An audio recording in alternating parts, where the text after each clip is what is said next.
Bom dia a todos mais uma vez. Vamos começar então a apresentação que demos o título de Possíveis aplicações das usinas hidrelétricas reversíveis no sistema elétrico. Aí estão as pessoas que estão trabalhando nesse grupo, né? E a ideia aqui é uma versão muito preliminar, né, de uma visão do ponto de vista elétrico das usinas hidrelétricas reversíveis, né?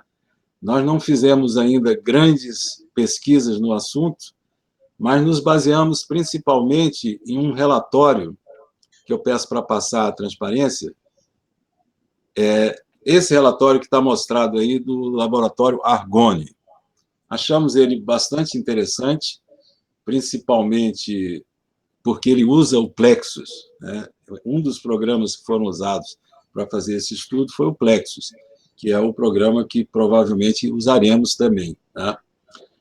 E na bibliografia consultada existem alguns relatórios aí da EPE, do ONS também, mas quase tudo que nós vamos falar hoje foi baseado nas ideias aqui desse relatório, já que ele analisa as usinas reversíveis num amplo aspecto, desde os segundos até um ano de funcionamento da usina.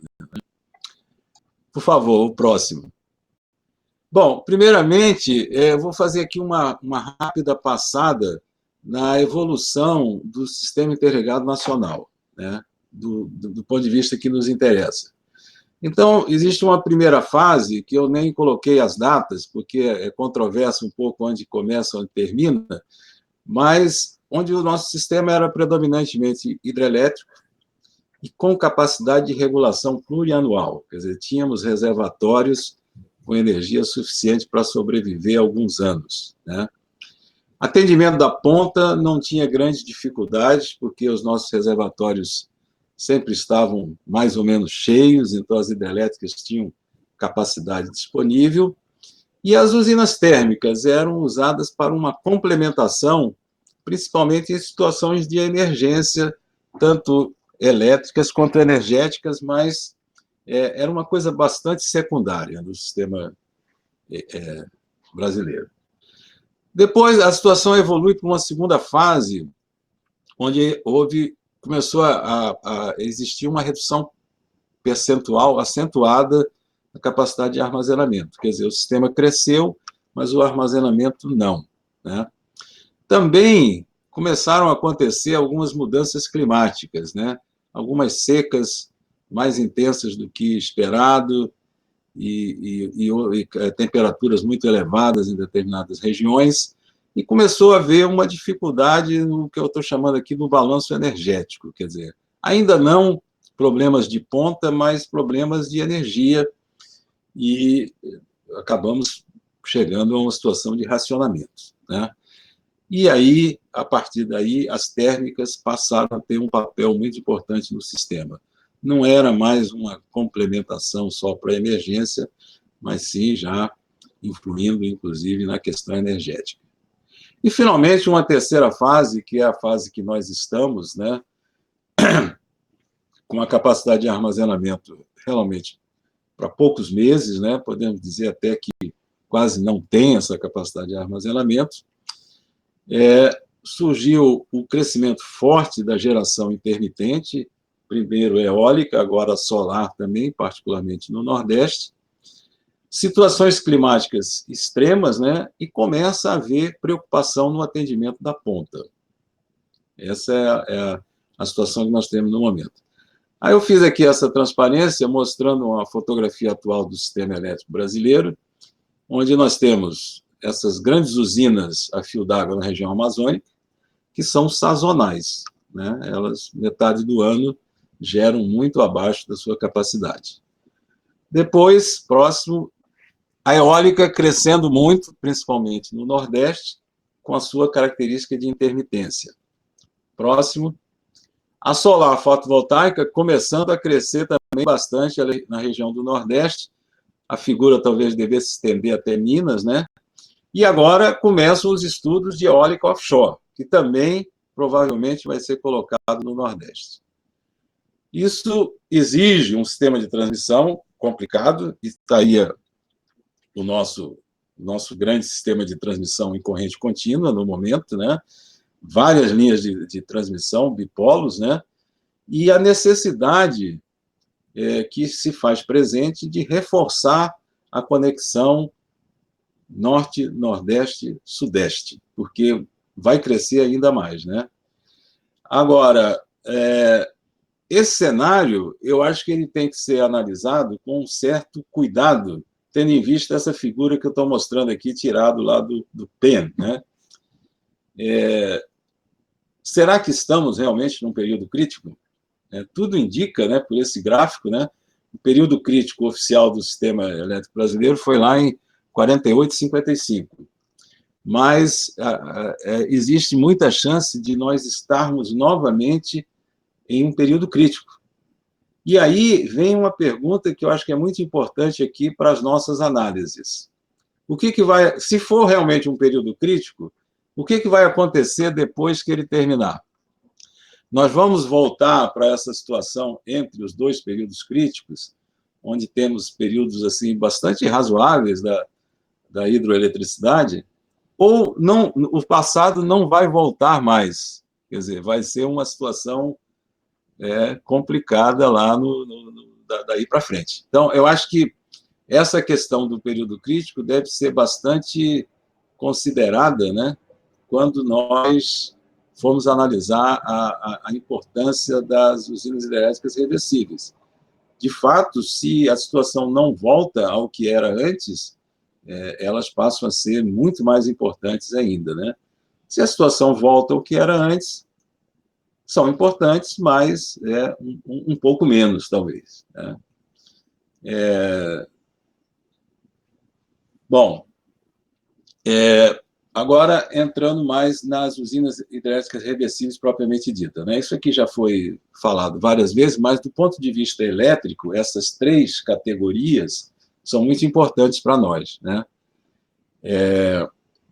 As usinas tradicionais de velocidade constante, elas têm uma dificuldade para ajustar a potência produzida na fase de bombeamento, né? Quer dizer, na fase de geração, podemos ajustar à vontade, mas na fase de bombeamento, não.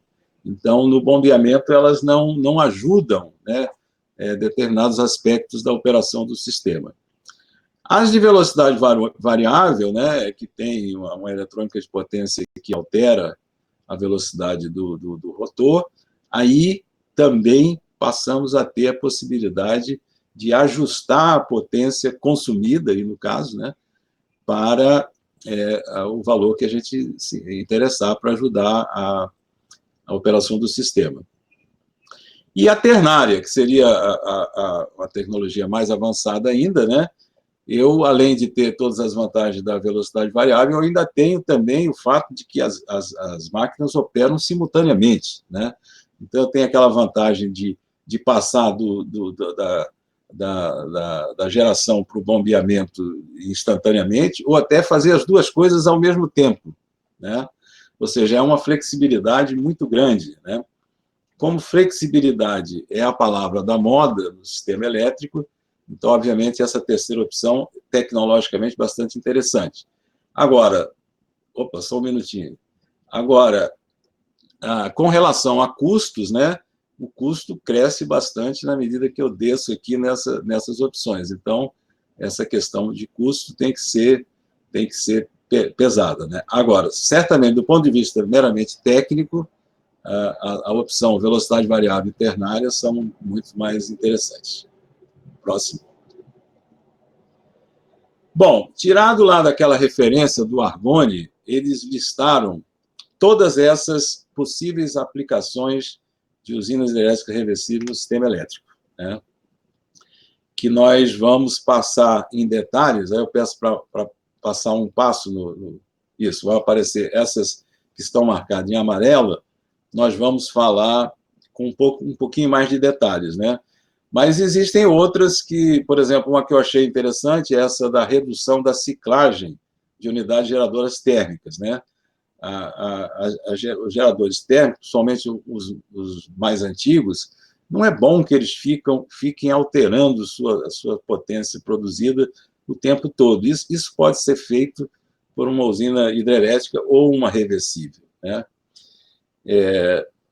Então, vamos comentar algumas dessas aplicações. Agora, eu acho que essa listagem aqui é interessante, porque as usinas reversíveis elas têm realmente uma série grande de aplicações, e lá no estudo do Argonne, eles analisaram para o sistema da costa oeste dos Estados Unidos todas essas vantagens aqui, inclusive com simulações e números, né, que mostram que existe vantagem. Próximo. Bom, primeira aplicação, né? Resposta inercial. Esse é um assunto também muito comentado no momento no sistema elétrico, que a introdução de geração eólica e principalmente de geração fotovoltaica, ela reduz consideravelmente a chamada inércia do sistema. A inércia é a propriedade que faz com que o sistema responda instantaneamente a qualquer desequilíbrio de potência de geração e carga, né? Então, por exemplo, neste gráfico aqui, o que está acontecendo? A frequência do sistema, representada aqui por essa linha vermelha no meio, né, 60 Hz, ela, num determinado instante, houve um desequilíbrio. No caso aqui, a carga ficou maior que a geração, né? Então, a frequência começa a cair, né? Começa a cair por quê? Porque a energia necessária para equilibrar o sistema, ela vem da inércia das máquinas. Os grandes geradores, com aquela massa, né, muito grande girando, existe uma energia potencial acumulada ali. Então, essa energia ela é usada para reequilibrar o sistema, porém com um fenômeno de freagem, né? O rotor começa a diminuir a velocidade e, com isso, a frequência começa a cair, né? E aqui, nesse exemplo, ela cai até um determinado limite, que foi o limite que o sistema suporta. A partir daí, ele começa a rejeitar carga para reequilibrar o sistema. Então, um sistema com bastante inércia, ou seja, com grandes máquinas rotativas, esse decaimento da frequência ele é lento e raramente vai chegar nesse limite aqui inferior, onde começa a necessidade de rejeitar carga. Já no caso de predominância de geração eólica, predominância de geração fotovoltaica, provavelmente essa inércia vai diminuir e esses fenômenos de rejeição de carga devido à frequência muito baixa vão acontecer com mais frequência, né? É claro que existe também um outro lado da questão, que é a chamada inércia sintética, onde já no sistema brasileiro já há uma exigência de que os geradores eólicos novos que são instalados, eles tenham essa capacidade de simular uma inércia sintética, né? Não sei se está sendo usado isso ou não, mas pelo menos nos procedimentos de rede já há uma necessidade. Então, a usina hidrelétrica reversível, sendo uma usina hidrelétrica, né, ela tem uma resposta rápida e ela pode ser usada para melhorar realmente a inércia do sistema. Próximo. Bom, depois dessa primeira resposta, que é instantânea, né, há um reequilíbrio da potência às custas de uma redução da frequência. Então, aí, depois há um reajuste, que é um segundo nível, né, um tempo um pouquinho mais lento, que se chama de controle primário da frequência. Ou seja, a queda de frequência provoca a atuação de controladores que existem nos geradores que aumentam a sua potência gerada, né? E depois vem um controle que é chamado secundário, que faz com que a frequência volte aos 60 Hz novamente, né? Bom, segundo os nossos procedimentos de rede, isso é um procedimento internacional, todas as unidades geradoras devem contribuir para esse controle primário. Só que, para a máquina contribuir para o controle primário, ela tem que ter uma reserva, né? Já que quando há uma queda de frequência, tem que aumentar a potência que ela gera. E, obviamente, geradores do tipo eólico e solar, na sua maioria das vezes, eles estão operados no ponto de máxima potência, né? É aquele chamado MPPT, né? Maximum Power Transfer, uma coisa assim. Eles são operados, eles são ajustados para operar na condição de máxima frequência. Vou botar meu nome aqui só para registrar.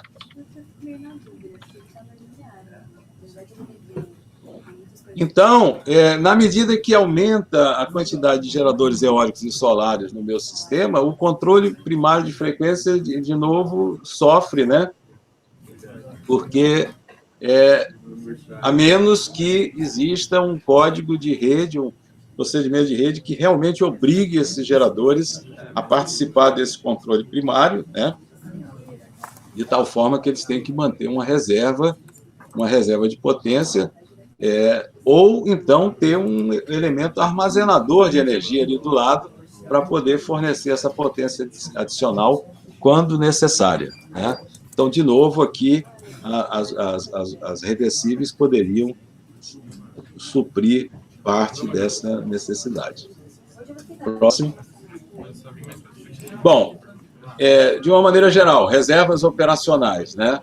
Quer dizer, o sistema elétrico, ele precisa de, além dessa reserva que eu citei, para regulação de frequência, reserva primária ou secundária, ele precisa ter reservas para contingências, né? Resposta rápida, poucos minutos para perda de geração ou redução da capacidade de intercâmbio, atendimentos de flutuação da carga, ou, o que é melhor, mais interessante, não coloquei aqui, que são flutuações na própria geração, né? A própria geração eólica, né? Esse é um ponto que, tradicionalmente, né, as reversíveis têm sido utilizadas, né, como um elemento de reserva para contingências, né? E, no relatório que eu citei, foi feito um estudo de simulação usando o Plexus, mostrando, como está dito aí no último parágrafo, significante redução da necessidade de reserva no sistema WSCC lá dos Estados Unidos, que é esse sistema mostrado aí, que pega aí a Califórnia, toda a costa oeste dos Estados Unidos, né? E em vários cenários de geração eólica, eles fizeram testes e conseguiram resultados utilizando o Plex, mostrando que a introdução de usinas reversíveis reduziu substancialmente a necessidade de reserva, que, no caso lá, e aqui também, provavelmente, seriam supridos por usinas térmicas, a gás, provavelmente, né? Então, essa é uma das realmente grandes aplicações das reversíveis. Próximo. Capacidade de geração. Bom, de uma maneira geral,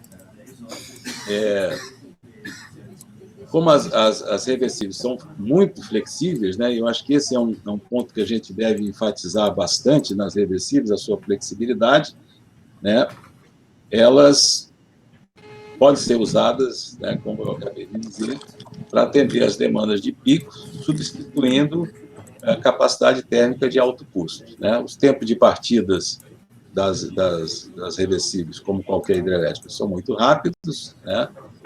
E essa frase aqui, o terceiro bullet, né, que eu tirei lá do relatório também, eles dizem que ela tem uma capacidade que é o dobro da sua capacidade, né, no sentido de que elas têm uma capacidade de geração e uma capacidade de carga ou de absorção da rede, né? Então, a gente pode pensar que a flexibilidade da usina reversível é o dobro da sua capacidade nominal, né?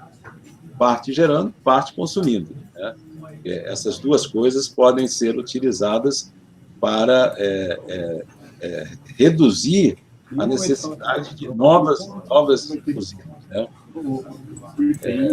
E o valor dessa capacidade pode ser auferido, né, estudos de expansão do sistema, né, calculando os custos evitados com a construção de novas usinas. Quer dizer, a experiência que o relatório transmite é que, com a introdução de usinas hidrelétricas reversíveis, é possível reduzir o custo de expansão do sistema elétrico, expansão da geração, né?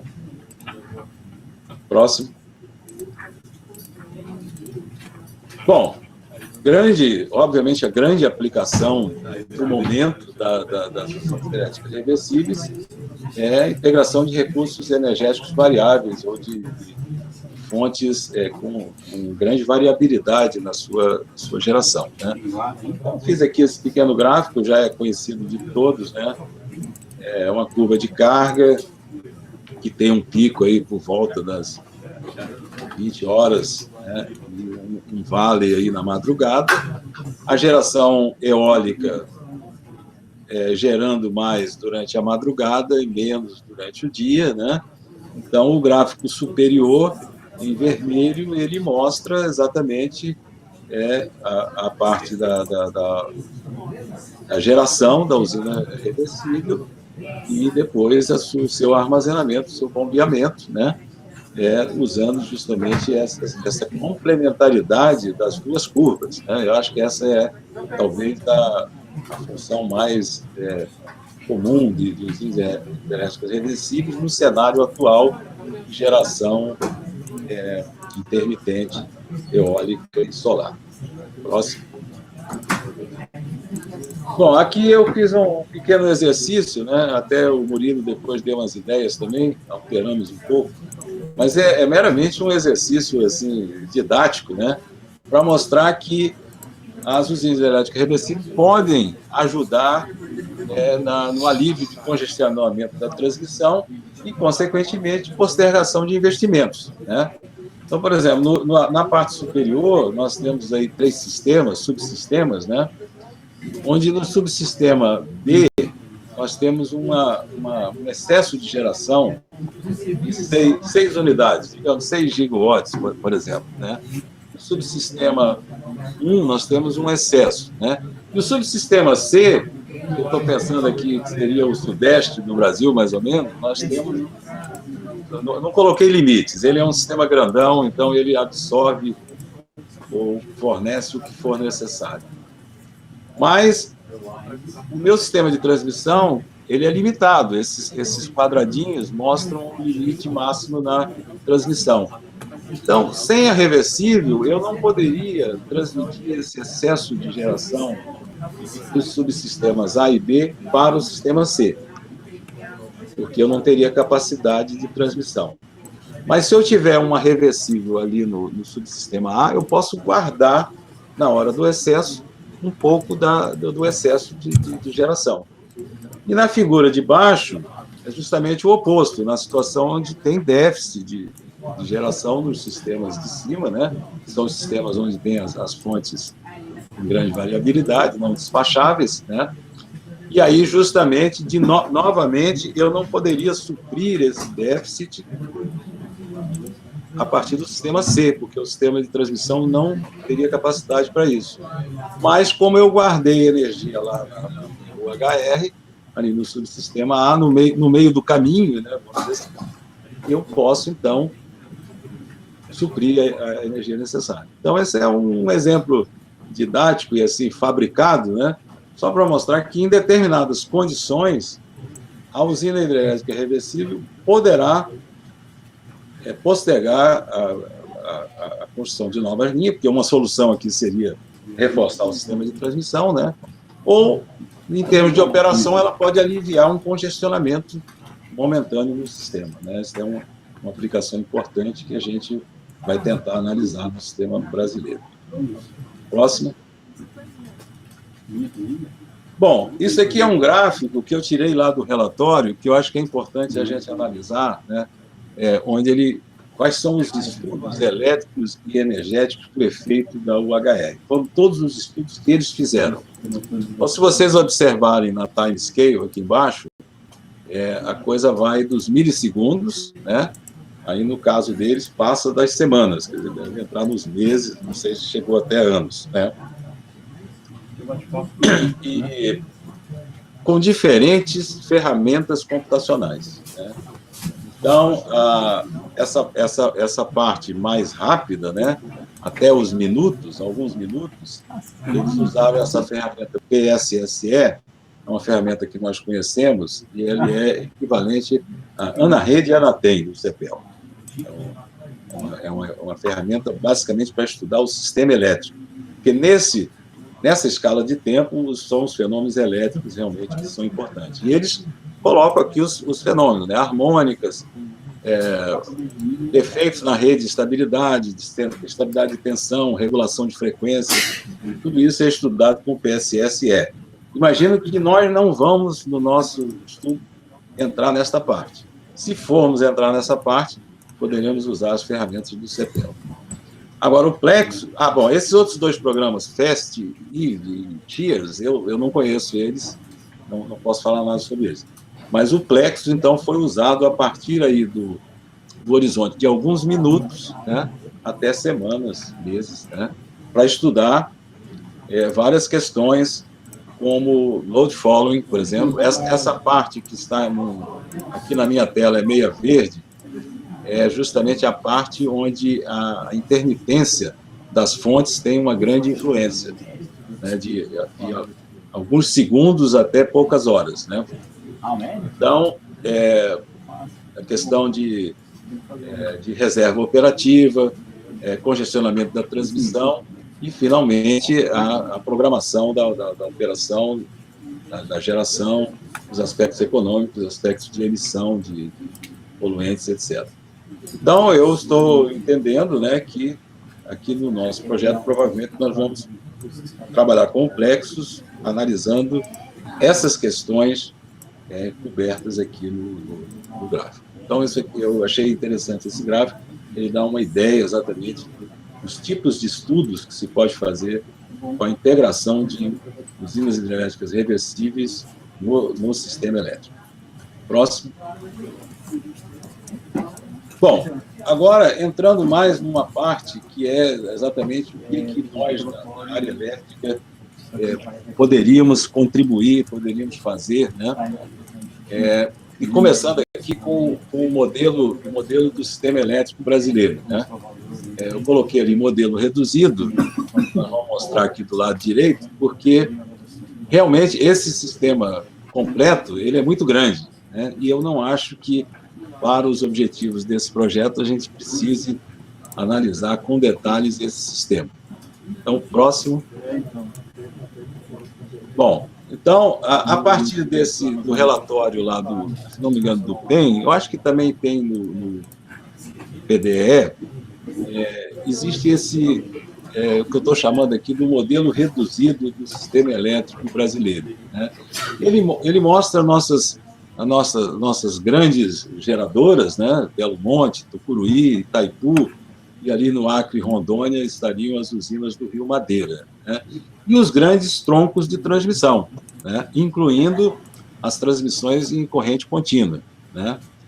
Então, eu acredito que boa parte dos estudos que nós vamos fazer vai ser verificar a influência das usinas hidrelétricas reversíveis nesses grandes troncos de transmissão, né?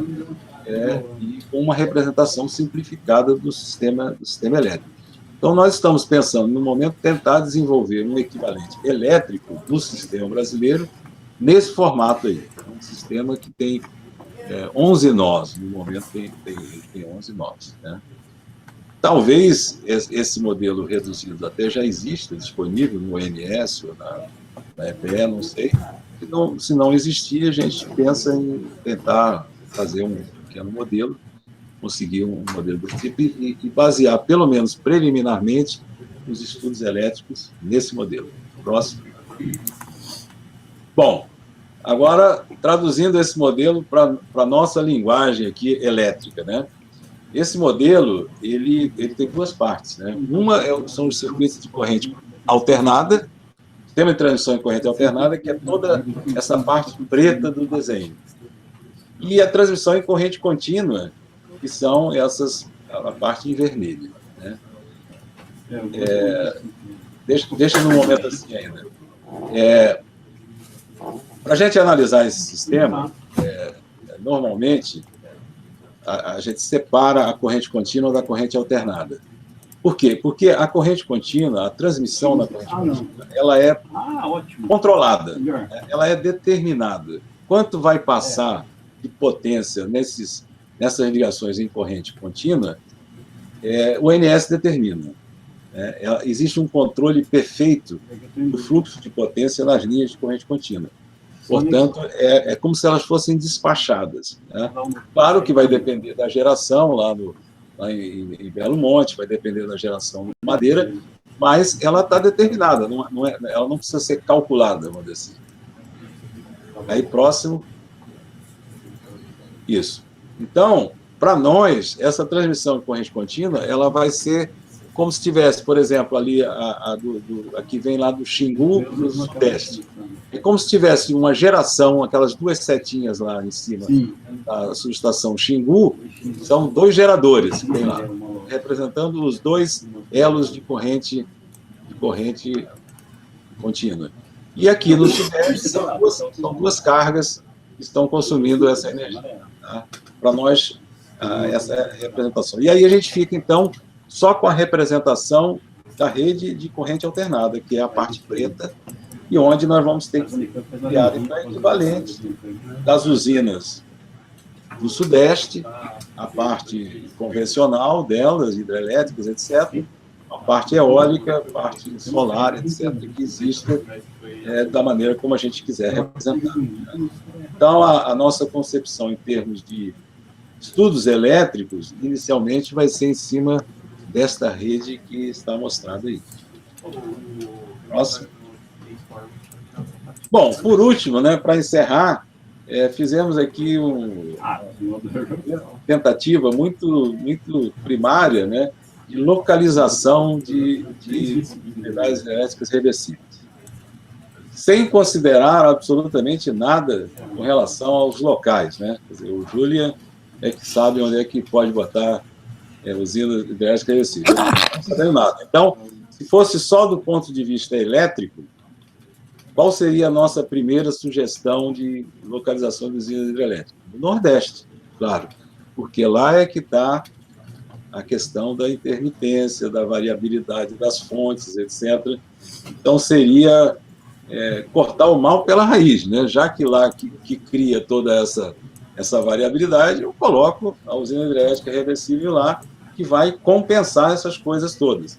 E ela teria essas funções todas aí, de acordo com aquela lista que nós citamos. Ela vai ajudar na resposta inercial, ela vai ajudar no controle primário, ela vai ajudar na reserva, na capacidade de geração e principalmente, na integração dos recursos energéticos variáveis. Quer dizer, ela vai compensar a variabilidade da geração eólica. Próximo. Bom, a segunda opção seria colocar no Sudeste, né? Bom, aqui o Sudeste ele é o grande absorvedor de energia gerada em outros locais e também, quando necessário, em determinados momentos, ele supre energia para as outras regiões, né? Então, seria um bom lugar também eu ter usinas hidrelétricas reversíveis. Me ajudaria também no controle de frequência, nas reservas operacionais, na redução da ciclagem de unidades geradoras térmicas. Eu não precisaria acionar tanto as térmicas para pequenas compensações, poderia usar a reversível, melhora a estabilidade do sistema e tem uma propriedade interessante, que é a capacidade de black start, porque aqui no Sudeste nós vamos ter um problema, se acontecer um blackout, os links DC, eles não começam sem que esteja energizado o terminal deles. Então, eu preciso ter uma capacidade de black start próxima das subestações onde estão terminando os links DC, para poder energizar esses links DC, para eles começarem a transmitir energia para cá de novo. Né? Eles não têm capacidade de transmitir energia se estiver tudo desligado aqui no Sudeste. Né? E vocês vejam que nós temos uma quantidade enorme de links chegando aqui com grande potência. Então, como é que a gente vai recompor o sistema Sudeste se eu não tiver usinas com capacidade de black start? Nós temos várias capacidade de black start, mas as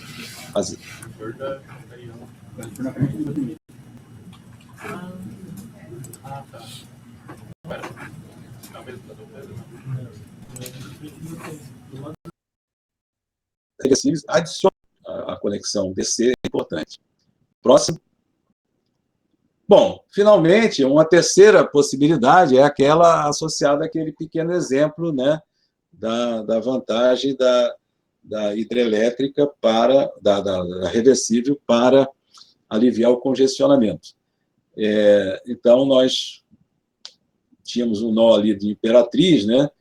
É verdade que não é uma boa localização, porque Tucuruí está ali do lado, mas, de qualquer maneira, como eu não tinha nenhum outro nó intermediário aqui, então colocamos a reversível ali, né? Ela pode ajudar eventuais congestionamentos nesse triângulo de transmissão aí, Nordeste, Norte e Sudeste, né? Como a gente mostrou lá naquele exemplo. É claro que a melhor localização dela aí nesse tema de transmissão dependeria de estudos mais detalhados, né? Mas seria uma possibilidade para produzir um aumento da condição de transmissão do Nordeste para os outros subsistemas, principalmente para o Sudeste, nos dois sentidos, usando essa possibilidade do armazenamento das reversíveis, né?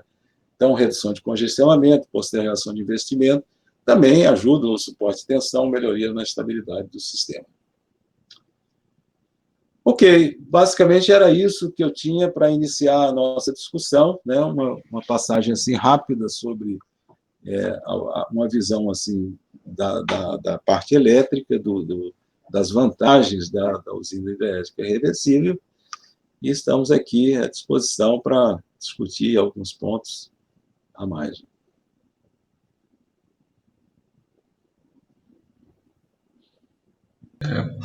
Professor Djalma, posso colocar algumas questões? Aproveitar.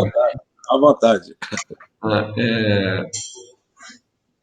Uma curiosidade, do ponto de vista assim, energético, de otimização das cascatas, do armazenamento, a região sul parece uma opção bem interessante, né, para uma reversível, porque ali tem intermitência de eólica, não é tanta quantidade quanto no Nordeste, mas tem. E você tem geração hídrica relativamente importante em rios que não são regularizados e que vertem muito quando chove forte, né? Agora, do ponto de vista elétrico, você não citou ali o sul. Realmente não chamou a atenção nossa, né, porque a quantidade de fontes intermitentes lá ainda é pequena, né? Então, eu acredito que o impacto seja relativamente pequeno, né? Então, não tenho conhecimento de grandes problemas elétricos na região sul.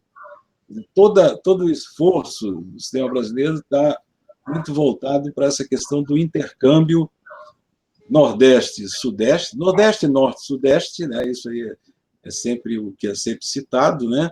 E os problemas de controle na região Sudeste, devido justamente a essa quantidade grande de linhas de transmissão em corrente contínua que estão chegando aqui, com grandes blocos de potência. Então, há uma preocupação muito grande de se perder uma linha dessa, o que fazer no momento em que eu desligo uma linha dessa. Porque é como se Belo Monte estivesse metade dela instalado em São Paulo e metade dela no Rio de Janeiro, né? Quer dizer, para nós, do ponto de vista elétrico, a linha de corrente contínua é assim, eu transfiro a usina para aquele local. Então, seria como desligar Belo Monte instantaneamente. O que a gente faz com o Sudeste? Então, para nós, do ponto de vista elétrico, as questões estão muito Sudeste, Nordeste. Sul, deve ter lá os seus pequenos problemas, mas não é assim um ponto que chame a atenção do ponto de vista elétrico, né? Essa é a razão que nós nem pensamos em colocar nada lá no sul. Agora, pensando assim no Nordeste especificamente, o Nordeste tem um problema que a água não é exatamente um bem abundante. uma região relativamente seca. Tem o São Francisco, mas mesmo o São Francisco, ultimamente, ele passa por uma redução de vazão histórica, né? A gente está tendo vários anos seguidos que as vazões estão no mínimo. Do ponto de vista elétrico, quer dizer, a localização de uma reversível ela depende de água, né? Então, Mas ela não consome muita água, né? Ela consome pouco, né? ela consome, mas ela precisa de disponibilidade. Se ela for grande e a queda não for enorme, ela não consome água, mas ela requer a disponibilidade de um volume grande de água, sobretudo se o armazenamento for um armazenamento para meses, né? É verdade. Então ali, assim, pensando, você tem três alternativas, duas alternativas no fundo, é o São Francisco e o Paranaíba, e o Parnaíba. Não tem outro rio, teria talvez para coisas menores, mas para o escopo do projeto são coisas grandes. Então, pensando em coisas grandes, a gente tem ali, ou na vizinhança, o Tocantins, o Parnaíba e o São Francisco, acabou. Né? Para coisas menores, aí talvez sim, né? Exatamente, porque, como eu mostrei, aquele espectro de aplicações das reversíveis, realmente aqueles de mais longo prazo envolve volumes de energia grande. Os de mais curto prazo, de controle de frequência, etc., esses é mais uma potência. Queda grande, rapidamente resolve o problema e acabou, gasta pouca água. Aí bombeia de novo, né? Então, depende da aplicação. Quer dizer, nós, do ponto de vista elétrico, a gente pensa muito nas coisas de curto prazo, que são as que causam os problemas elétricos, né? A questão energética é menos, nós somos menos sensíveis a ela, né? Porque, de alguma maneira, elas não afetam muito a parte elétrica, a não ser assim, o congestionamento da transmissão, etc. Então, aí, dependendo da aplicação, uma pequena reversível pode ajudar bastante. Mas, como eu disse, aquela nossa primeira tentativa de localização, ela não levou em consideração os, digamos assim, as qualidades do local para instalar né? Eu só pensei na rede elétrica, não pensamos no fato de que no Nordeste é mais difícil, tem pouca água, etc. Isso aí é um outro problema, realmente. Eu queria fazer uma observação. O professor Djalma realmente ele colocou um olhar sobre o aspecto elétrico, né? Correto. Isso. Agora, com relação à região sul, ocorre um vertimento muito grande, né? E nessas ocasiões, mesmo todas as usinas maximizadas, elas ainda sobra energia porque ela atinge o limite de transmissão no tronco sul-sudeste. Então, sob esse aspecto, aí o sul é um ponto bastante atrativo, né? Mas tem que partir do pressuposto da análise da hidrologia. E aí a parte elétrica, ela vem como uma consequência desse estudo, né? Mas correto, como o professor Djalma fez uma análise, olhando em especial o foco elétrico, realmente o sul ele fica meio longe disso tudo, né? Porque é no Nordeste, no Sudeste que a coisa pega, né? É verdade. Tá? Mas teria que partir de uma análise isolada com relação apenas à hidroenergética, né, no sul, que é onde a situação é forte. Correto. Em vez de, talvez, reforçar o sistema de transmissão, uma reversível poderia contribuir nesse aspecto, sem dúvida. Esse aspecto está correto. Não sei se estão me escutando aí, é Nelson Rubner falando. Estou ouvindo. Realmente, eu acho que o problema assim, que eu estou sentindo desse trabalho, porque, na verdade, quer dizer, a EPE começou a se debruçar sobre usina reversível muito mais numa questão de necessidade de ponta lá para o ano, sei lá, 2026, 2027, lá que tem aponta os estudos. Mas, assim, a realidade brasileira, igual a questão que a Miriam colocou, eu tinha colocado no último debate, é que, de fato, por exemplo, o Sul me preocupa muito, porque você não tem reservatórios, e estamos jogando muita energia fora ali todo ano, né? E é absolutamente imprevisível. O problema é que a gente esbarra em algumas limitações, porque aí nós um pouco saltamos do problema de ponta, mas para um problema mesmo de tratamento energético, né? Não é elétrico, é mais energético mesmo. E a dificuldade, então, que haveria necessidade realmente de reservatórios maiores, né? E acho que Isso. é um pouco complexo de ter isso no sul e também no Nordeste, onde você colocou muito bem, quer dizer, eletricamente o correto seria colocar um ponto daquele ali, mas não é muito simples aquilo ali. Tanto que aí, quando a gente discute, inclusive, questão elétrica, o Brandão colocou um pouco isso aí, por exemplo, da questão histórica da redução de vazões, por exemplo, do São Francisco. Inclusive, eu levantei, quer dizer, não acho que seja nem para esse P&D aqui que nós estamos estudando, que as alternativas de reversíveis mesmo, mas até da utilização, ou seja, a recuperação das garantias físicas das usinas do São Francisco, que resolveria, acho que parte dos problemas energéticos que a gente está tendo e está enfrentando nos próximos anos, com a implantação mesmo de sistemas mistos, ou seja, sistemas solares, por exemplo, na superfície dos reservatórios, que são imensos em algumas usinas da Chesf, lá no Nordeste, onde eu poderia, quer dizer, ou seja, ter uma otimização da geração hídrica compensando, ou seja, um pouco isso com geração solar nos reservatórios, inclusive colocando isso, quer dizer, como uma usina mista, no mesmo barramento das usinas. Entendeu? Então, esse melhoraria o sistema hídrico e permitiria recuperar um pouco o armazenamento daquelas usinas para usar, inclusive, uma questão que você colocou, que é realmente suprir ponta, suprir determinados requisitos, demandas de restrição de sistema de transmissão e tudo mais. Ou seja, mas eu acho que isso aí é papo para um outro P&D, né? Que eu não sei se nesse aí, acho que talvez, até pelo que a Miriam colocou e você colocou aí, o Sul também se encaixaria um pouco nisso aí, que a gente deveria buscar realmente uma solução de como armazenar essa energia também no Sul. Pelo Nordeste ainda vislumbra essa alternativa, porque lá está tendo, de fato, uma restrição.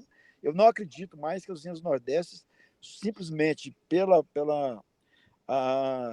o fluxo hídrico ali, elas consigam recuperar a garantia física dessas usinas, ou seja, a qualquer crisezinha, não, ou seja, elas estão sempre, no mínimo, penalizando todos os outros geradores com relação à exposição a GSF, porque elas não vão ter essa geração de jeito de nunca mais. Entendeu? Então, esse aqui é o questionamento que eu... Concordo mesmo. Eu acho que eu volto àquele ponto que eu achei interessante da questão do período crítico, né? Eu sei que é muito difícil, essa é a própria questão das mudanças climáticas, né?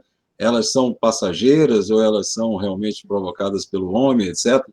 Mas, digamos assim, as decisões que nós vamos tomar agora, elas têm muita influência, elas têm muita influência se realmente estivermos vivendo um período crítico.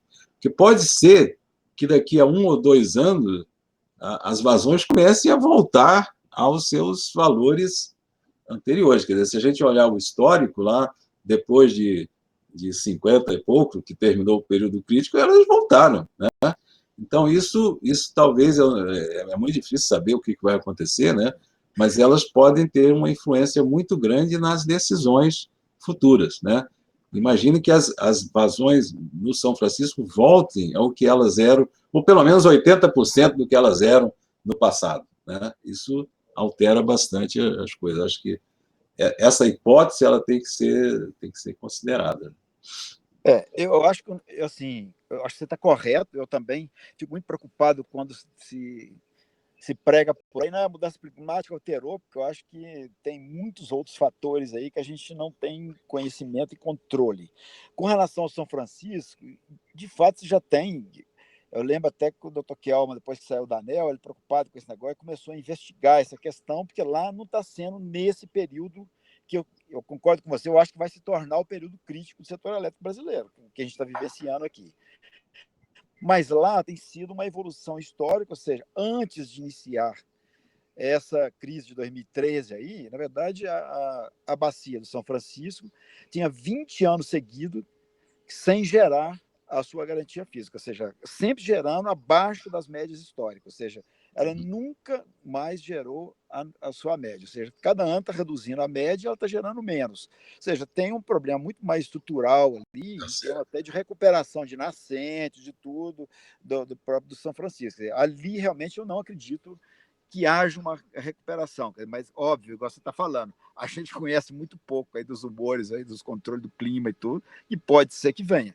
É assim, quem tem estudado mais isso aí, que é o pessoal que é muito mais de hídrico mesmo aí, o próprio Kelmo, ele tem, uma vez nós discutimos bastante, ele tem, assim foi atrás da Ana, ele levantou uma série de hipóteses de assoreamento, de falta de controle de água que está sendo retirada, por exemplo, para irrigação, que tem muito dessa área central, realmente tem aqui do Brasil, aqui desde perto de Brasília, de Cristalina, de tudo, que são uma série de afluentes que vão bater ela também lá no São Francisco, embora tenha alguns que vão para a bacia do Paraná também, mas ele levantou todas as hipóteses, assim, pelo menos dos registros que existem na ANA, quer dizer, não tem nada que justificaria essa redução constante de vazão na bacia do São Francisco. Então, por isso que eu penso que cabe realmente uma ação diferenciada para essa região. Entendeu?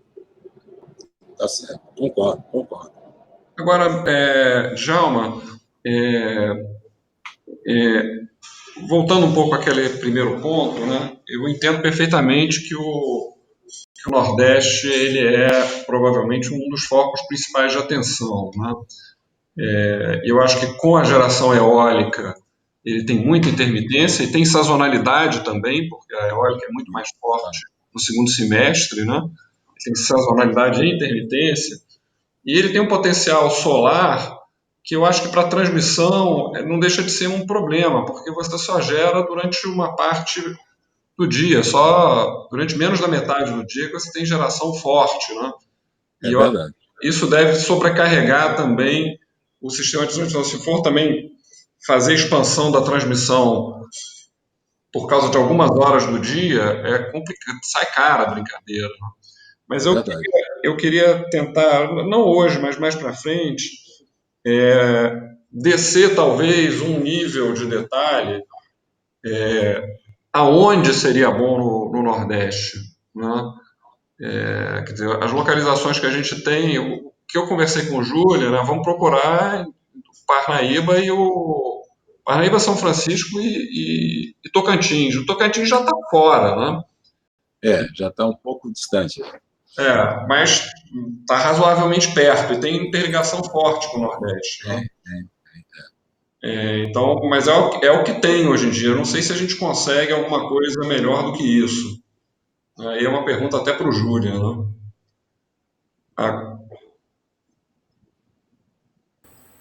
No Nordeste, você poderia fazer um reservatório de médio e pequeno porte. Interessante que você vai ter tanta geração eólica no Nordeste que o Sobradinho vai armazenar, vai encher durante o período seco e vai esvaziar durante o período úmido, né? Oposto do que acontece agora. Agora você tem ele enchendo no período úmido e esvaziando no período seco, só que provavelmente da sazonalidade da Sobradinho vai mudar, né? Devido às necessidades energéticas.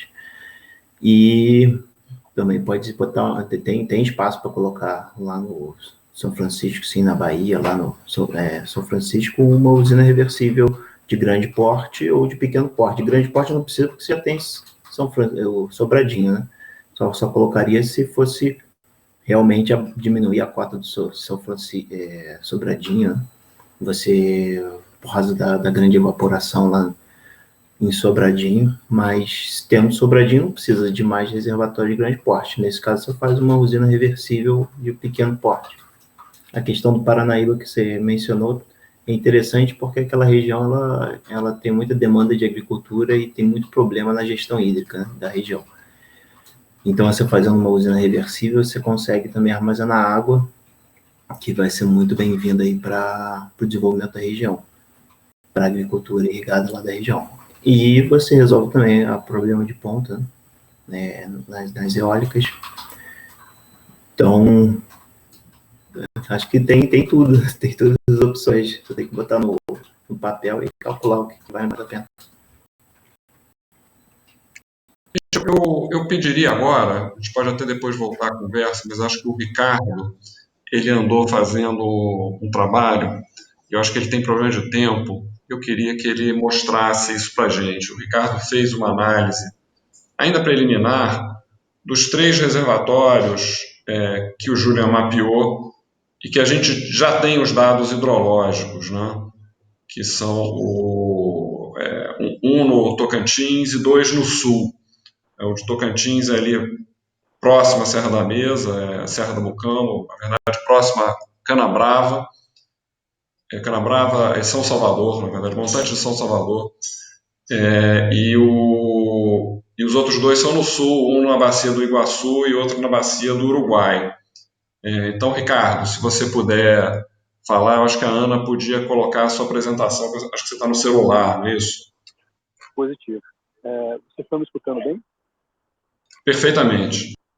Então vamos lá. Eu vou ser bastante sucinto aqui. O Roberto pediu para dar uma acalorada na discussão que eu levantei há 2 semanas atrás sobre as interferências ambientais. Primeiro, professor Djalma, obrigado pela aula. Eu aprendi bastante sobre o assunto. Você falando do grande tronco de transição econômica contínua, assim, foi bastante rico isso para mim, porque eu participei tanto do planejamento, implantação e início de operação do primeiro bipolo do Madeira e do segundo bipolo da Xingu Rio, e bastante relevante a discussão. Eu não vou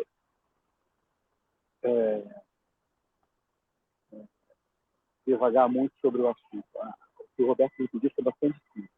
A gente tem basicamente 3 cenários. Ana, pode passar, por favor. Que foram discutidos, a apresentação das discussões da Serra do Mucambo, de Estrela e de Palmital. Então, pode passar, Ana, por favor. Lembrando o slide das interferências ambientais, o que eu vou discutir um pouco agora são exatamente as interferências indígenas, quilombolas, unidades de conservação, tá? Para esses três locais. Pode passar, por favor. Então, primeiro para a Serra do Mucambo, o Roberto me encaminhou o KMZ que está estudando para a Serra do Mucambo, que fica no sul do Tocantins. Essa é uma região que eu conheço. Eu já estive lá algumas vezes, já trabalho lá, inclusive por causa da minha expedição de Rio. E aí eu vou aplicar essas métricas para esses 3 locais, para Mucambo, para Estrela e para Palmital. Primeiro, com relação à terra indígena, a gente está bastante distante da terra indígena mais próxima, então a gente está a 60 quilômetros dela, em relação à área do Lago do Reservatório.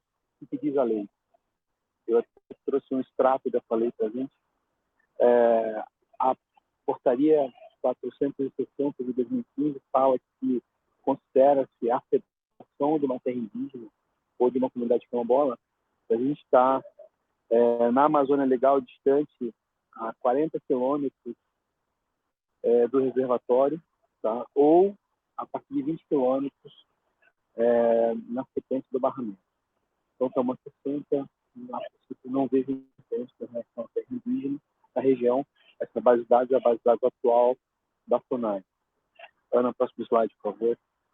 Com relação à comunidade quilombola, na Serra do Mucambo, Tocantins e norte do Goiás, é uma região bastante especial sobre a ótica quilombola. A comunidade quilombola mais importante do Brasil se localiza aqui, é exatamente essa que estão vendo à direita, que é a comunidade Calunga, é a mais relevante, e o empreendimento está ao lado dela, está a 18 quilômetros dela. Então, assim,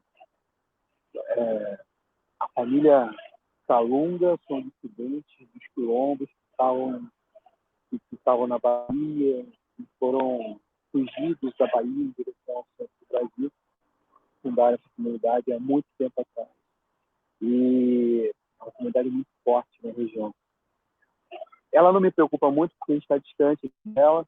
O que me preocupa mais são exatamente o fato de Tocantins ter um conjunto de comunidades quilombolas, de centros quilombolas e urbanos, como exemplo de Prata Claro. A gente está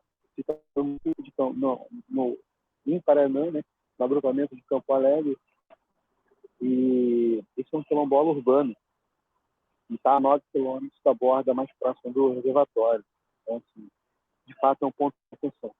Mais ainda, a base de dados das comunidades quilombolas no Brasil é bastante frágil. Tá? Quem comanda essas bases de dados da comunidade quilombola no Brasil são o INCRA, junto com a Fundação Cultural Palmares. Então, eu entrei em contato com o INCRA regional de Tocantins para buscar essa base de dados, junto com a base de dados da Palmares, para a gente chegar um pouco nessa análise, e ela ainda não é firme. Eu mesmo, numa lista de emissão, Ana, pode passar, por favor. Eu estava falando exatamente da Prata Claro. Pode passar de novo, por favor. Na implantação desse empreendimento da linha de transmissão Xingu-Rio, a gente encontrou do lado dos Calungas uma comunidade quilombola que a Palmares não conhecia, e o INCRA também, e a gente acabou tendo que fazer um baita de um desvio aí à direita dos Calungas, dá para ver aí nessa linha, a linha de transmissão Xingu-Rio, em função disso. Então, assim, tanto o Tocantins quanto o Goiás tem um conjunto de comunidades quilombolas que a gente precisa estar atento, tá? Essa base de dados é frágil, e a partir do momento que a gente entender que esse é o ambiente, esse é o local que a gente vai implantar a usina, eu vou me debruçar em busca de dados primários nos locais, tá bom? A gente ter uma clareza se inviabiliza ou não sobre essa ótica esse reservatório. Com relação à unidade de conservação de proteção integral, a gente está distante, a mais próxima está a 73 quilômetros, não vejo, é o Parque Nacional da Chapada dos Veadeiros, não vejo afetação nisso. Com relação à unidade de conservação de uso sustentável, Ana, pode passar, por favor. Isso é a Parque Nacional da Chapada dos Veadeiros, como eu falei agora há pouco, pode passar. Com relação à unidade de conservação de uso sustentável, a gente tem a afetação da APA Lago de São Salvador, de Tocantins. Essa é uma APA do lago, tá? Eu acho que a gente afeta ela a partir do momento que a gente tem acesso, a gente vai acessar esse lago para fazer captação de água, tá bom? E aí, o que diz a lei? Para que esse projeto avance na etapa do planejamento, a gente tem que ter a concordância do órgão gestor dessa unidade de conservação, que é a Secretaria Estadual de Tocantins, que é uma APA do Estado de Tocantins. Assumindo que eles têm interesse no projeto, eles avaliam isso, e a afetação de fato é muito pequenininha, que basicamente é uma captação de água, toda a ótica construtiva, eu acho plausível eles aceitarem e autorizarem a implantação do projeto. É um ponto de atenção, mas eu não acho que é impeditivo, tá bom? Fiz essas 3 análises, Ana, pode passar, por favor. Fiz essas 3 análises agora de índio, quilombola e unidade de conservação. Sobrou um pouquinho de tempo, porque, cara, vou brincar um pouco com relação à aplicação de ações. Tá? Então, fiz esse slide agora hoje de manhã, passei para Ana e para o Roberto, nem conversei com eles, mas sobrou um pouquinho de tempo. Eu comecei a demarcar cada um dos agrupamentos de benfeitoria que a gente tem dentro da Serra do Mucambo, assumindo que essa deveria ser a área do reservatório, essa seria a área que seria haveria a desapropriação dessas comunidades. Isso eu devo ter gasto da ordem de 2 horas para fazer. Então, assim, tem muito mais trabalho em relação a isso. Eu encontrei da ordem de 11, 12, 13 agrupamentos de benfeitorias, um chute rápido, isso deve ter umas 80, 100 benfeitorias nesses agrupamentos, né, de habitações, e esta é uma discussão relevante. Entendeu? De fato, a desapropriação de um conjunto de habitações, e eu vou fazer isso em cada um desses reservatórios que o Roberto e o Luiz vai estudar. Então, eu marquei cada uma delas e comecei a contabilizar as benfeitorias associadas a cada uma delas. Tá? E, na sequência desse estudo para Mucambo, eu quero começar a brincar com a discussão sobre a questão do uso e ocupação do solo predominante na região. Então, assim, a gente dá para ver, notadamente, que tem de áreas de pasto, uma fria Nelore aqui, dá para ver até primariamente satélite, os caminhos dos grados. Mas essa é uma próxima etapa. Voltando agora um pouco para a estrela, tá? O Júlio me passou a área do lago de armazenamento, a área de alagada deveria ser reversiva da estrela. A gente está distante também na terra indígena, mais próxima, 81 quilômetros. Não vejo afetação nesse sentido com relação à terra indígena. Próximo slide, por favor. Com relação à comunidade quilombola, a gente também está distante dela, na nossa área do lago. A gente está a 50 quilômetros do quilombola invernário dos Negros, também não vejo muito problema em relação a isso. E a base de dados aí da região ele é muito mais firme do que a região de Tocantins, então não acredito que seja problema. Próximo slide. A gente está distante, a 26 quilômetros do Parque Estadual de Biritié, também estamos distantes dessa área do lago, não vejo problema com isso também. Próximo slide, com relação à conservação de proteção integral, temos 30 quilômetros de proteção ecológica, Araqueri Esmeralda, não vejo problema com relação a isso também. Na sequência, a gente tem uma unidade de conservação de uso sustentável, obrigado, que é uma RDPM, uma Reserva Particular de Patrimônio Natural. Essa é uma área particular, tá? É uma área de propriedade de alguém que resolveu instituir como reserva legal permanente. Então, o que diz a lei nesse sentido? Olhando para a resolução CONAMA 428 de 2010, a gente precisa que o órgão gestor dessa unidade de conservação, que, salvo engano, é o Estado, tá? Ele precisa autorizar a implantação do reservatório, porque a área do reservatório afeta essa RPPM. Tá bom? Em autorização, o projeto avança. Se o órgão ambiental não autorizar a aplicação dessa área, o projeto não avança. Na etapa de planejamento. Próximo slide, por favor. Para a Palmital, a gente está distante da terra indígena mais próxima, que é a Rio Areia, que é 20 quilômetros ao sul, ao norte. De mesma forma, próximo slide, a gente está distante da comunidade quilombola mais próxima, 52 quilômetros. Não vejo muito problema. Com relação à unidade de conservação, integral também distante da mais próxima, no Parque Estadual. A base de dados não trouxe o nome dela, teve necessidade de mais calma. Com relação à unidade de conservação de uso sustentável, próximo slide, por favor, a gente tem a afetação da área estadual da Serra da Esmeralda, tá? Que, em relação à área de barramento, se vocês olharem o PIN, tem um PIN, um alfinete aqui de UHR e tal, possivelmente uma área de barramento, estaria a 6 quilômetros. Mas, olhando exatamente o shape do reservatório, ele entra dentro dessa área.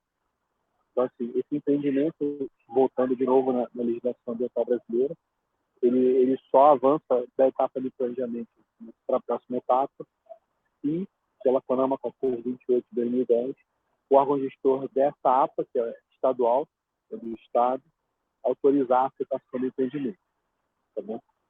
Então, assim, essa é uma apresentação bastante sucinta para a gente acalorar um pouco as discussões de macro interferências ambientais, brincando basicamente com os dados indígenas, quilombolas, unidade de conservação.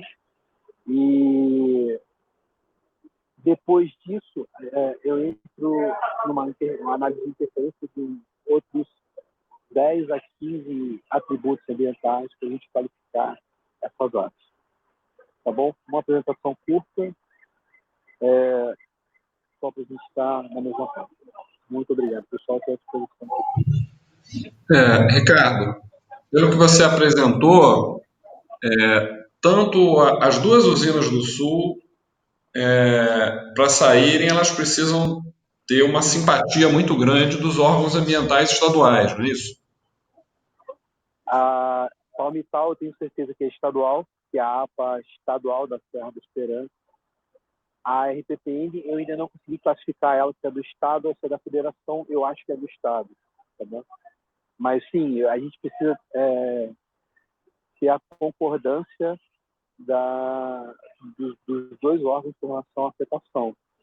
Ou a área alagada não afeta em nada essas unidades, a gente não tem que ter a concordância deles, tá bom?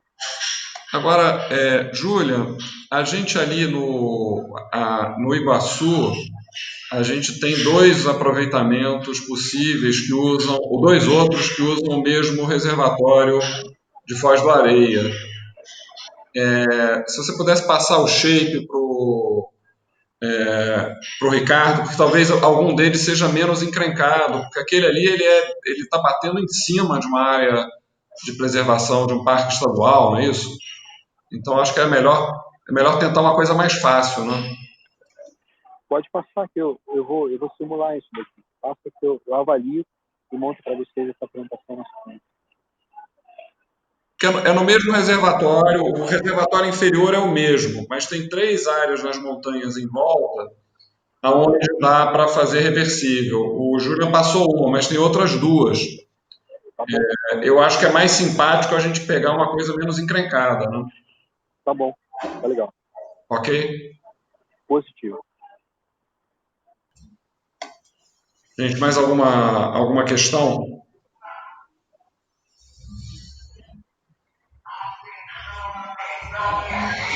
Agora, voltando, eu passei na frente o Ricardo, porque eu sei que ele tem problema de horário. Mas, Djalma, se você me permitisse mais alguma pergunta, né, eu acho que é importante a gente ter, relativamente logo dentro do projeto, a capacidade de dimensionar economicamente os benefícios de uma reversível numa determinada localização, né? Então, todos aqueles benefícios elétricos que você apontou, a gente teria que ver o que aquilo ali é em termos de benefício econômico, né? Porque tem coisas que são essenciais para o bom funcionamento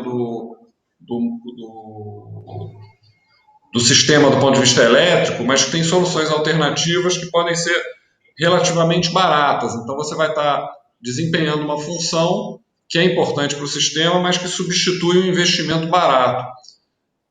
Na minha sensibilidade, substituir reforço em transmissão num sistema do tamanho do brasileiro deve ser de longe o que tem maior retorno econômico.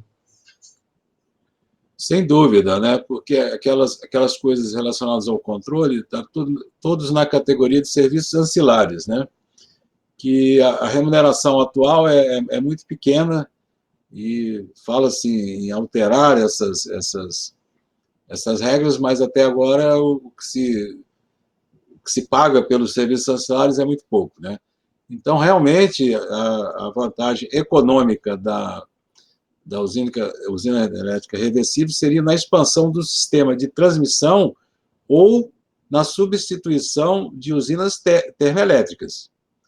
Para você compensar a variabilidade das eólicas e solares, você vai ter que ter uma reserva, provavelmente convencional, de usinas termoelétricas, né? Então, aí pode ter você vai competir o custo da reversível com custo de termoelétricas, né?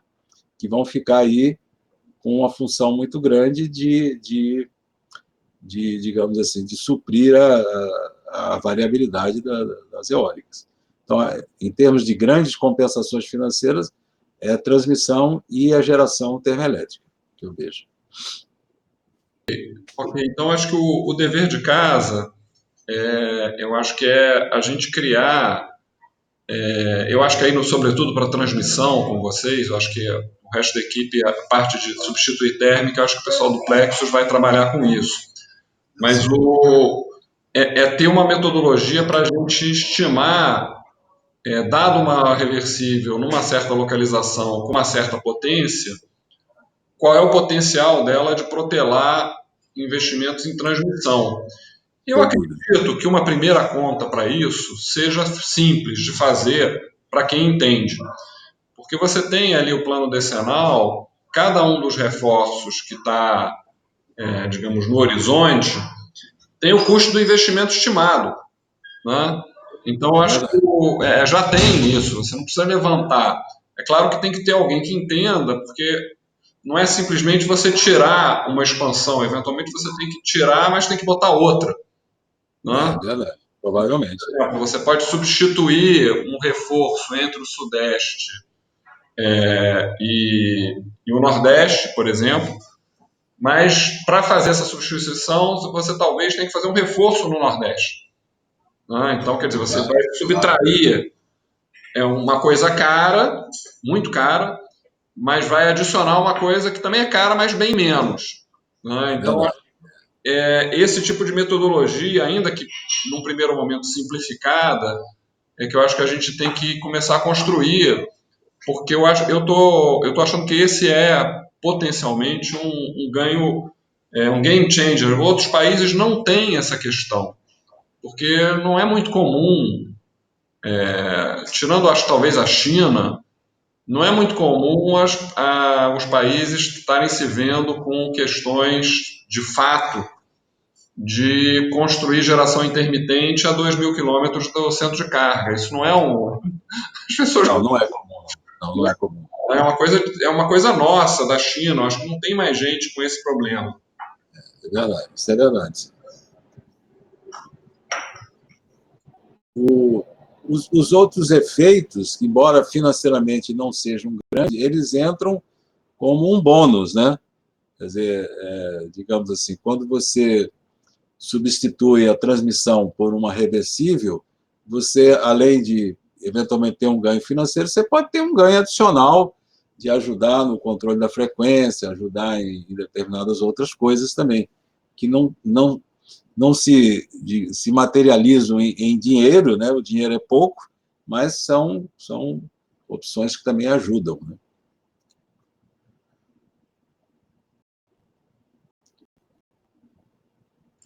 Ok. Mais alguma questão, gente?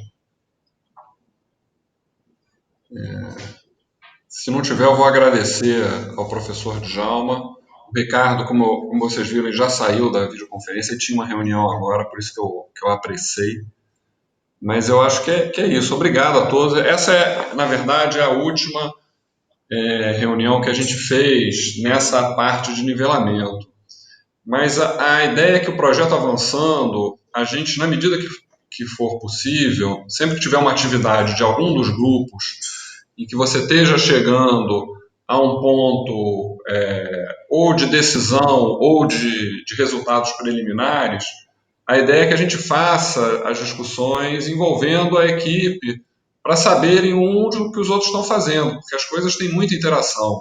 Né?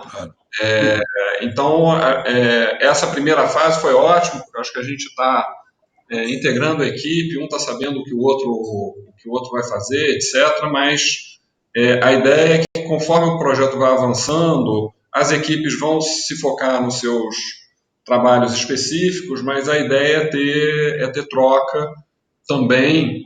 E a gente está, no planejamento, a gente vai marcar isso, mas a gente está colocando uma série de pontos de controle que são pequenos workshops, na verdade, videoconferências de todas as linhas de trabalho. E a ideia é que, pelo menos os principais, se não juntar todo mundo, mas pelo menos junte mais de uma equipe, porque é importante saber o que os outros estão fazendo.